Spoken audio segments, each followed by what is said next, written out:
자, 프린트 보겠습니다. 우리 조금 전에 간호 과정 중에 평가하는 도중에 이제 끝이 났을 겁니다. 일단 평가 수준에 따른 평가 범주는 과정 평가, 말 그대로 과정을 평가하는 거죠.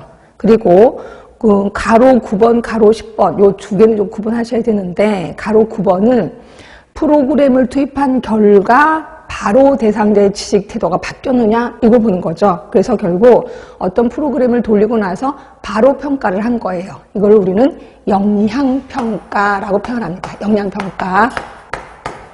결국 단기적인 평가를 얘기하는 거죠. 단기적인 평가. 자, 그런데 비해서 가로 10번은 프로그램을 시행한 결과 한참 뒤에, 그래서 보면은 뭐 이완율이 떨어졌느냐, 뭐 사망률이 떨어졌느냐 이걸 보는 거죠. 결국 얘는 장기평가라고도 하고 일명 성과평가라고도 합니다. 이게 장기평가. 그래서 얘네 둘을 좀 구분하지. 단어가 좀 기억이 잘 안 나실 거예요. 하여튼 영양평가는 바로 끝나고 나서 하는 거구나. 성과평가는 좀 지난 다음에 하는 거구나. 이렇게 좀 알고 계시면 되고요. 그 다음에 요즘 뜨고 있는 모형이 논리 모형에 따른 평가 유형이더라고요. 요걸 좀 슬슬 시험 문제 내긴 하더라고요. 자, 요거는 첫 번째가 이제 구조평가. 구조평가는 투입에 대한 평가 쪽이에요. 그러니까 투입 쪽과 관련된 거구나. 이제 구조평가. 그리고 과정평가가 두 개가 있습니다. 활동 단계 평가하고 산출 단계 평가. 활동 단계는 말 그대로 과정에 대한 평가겠지.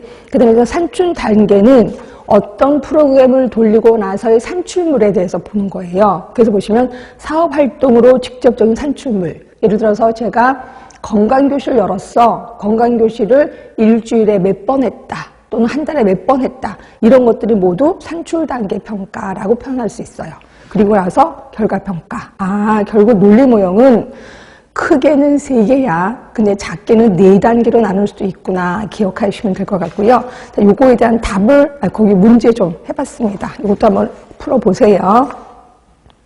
자, 첫 번째 보시면 사업 인력의 양적 충분성, 시설, 장비의 적절성에 대한 평가. 이건 누가 봐도 투입에 대한 평가겠죠. 맞지? 투입입니다. 두 번째, 자, 목표 대비 사업의 진행 정도야. 그럼 목표 대비 사업의 진행 정도니까 활동 단계 평가 또는 과정 평가라고도 할 수 있죠. 세 번째입니다. 사업의 전략이 얼마나 효과적이었느냐. 효과적이었냐니까 이건 당연히 결과 평가겠죠. 결과 평가. 네 번째입니다. 사업 수행에 필요한 전문성의 확보, 사업 정보의 적정성에 대한 평가야. 결국 사업을 수행하는데 전문가가 얼마나 왔어? 이건 당연히 투입에 대한 평가일 겁니다. 투입에 대한 평가. 자, 다섯 번째입니다. 지역사회 문제 해결 역량이 강화됐느냐?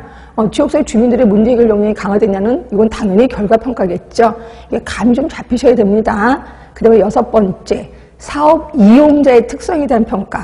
요게 여러분 이용자의 특성 하니까 투입에 대한 평가라고 자꾸 얘기하시는데, 보세요. 내가 사업을 할 때 그 사업 이용자를 언제 만나요? 내가 계획할 때 만나요? 아니잖아요. 사업을 진행하고 나서 사업 이용자를 만나잖아. 그럼 그 이용자의 특성을 평가하는 거는 그치, 과정에 대한 평가가 되는 거죠. 이건 과정에 대한 평가입니다. 요거는 아예 따로 외우시는 게 좋아. 사업 이용자의 특성, 얘는 과정에 대한 평가구나. 여기서 알고 계시는 게 좋고, 그 다음에 제공된 서비스의 질에 대한 평가야. 항상 서비스의 질 하면은 요거는 과정 쪽이더라고요. 그러니까 서비스의 양 하면은 결과 쪽인데 서비스의 질 하면 이거는 과정 쪽이에요. 이것도 따로 외우는 게 제일 좋습니다. 그리고 이제 목표가 명확하고 구체적이고 측정 가능하냐? 이거는 과정평가겠죠. 과정평가. 자, 일정 인력 예산 등이 단계별로 구체적으로 제시되어 있느냐? 이것도 투입 아니에요? 왜냐면 일정 인력이 예를 들어 인력이 몇 월 달에 몇 명이고 그 다음에 또 일정 몇 월 며칠까지 이런 거 잘 짜졌어? 그러면 이거는 투입에 대한 거죠. 투입. 과정 아니에요. 단계별로 구체적으로 제시되어 있는가라고 했잖아. 그러니까 이건 투입에 대한 평가.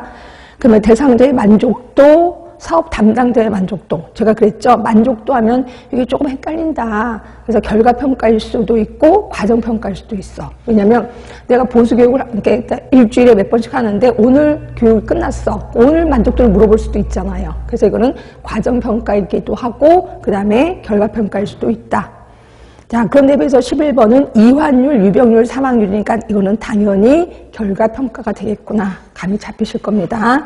자, 여기까지 일단 간호과정 끝났고요. 이제 책으로 들어갈게요.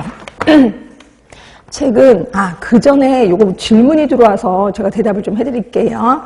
그 책은 15쪽에 19번이요. 19번에 다른 거 다 연도를 얘기했는데 4번에 미국의 메디케어, 케이드 이거는 연도를 얘기 안 해주셨어요 라고 얘기를 해서 연도 얘기해 드릴게요. 1965년입니다. 미국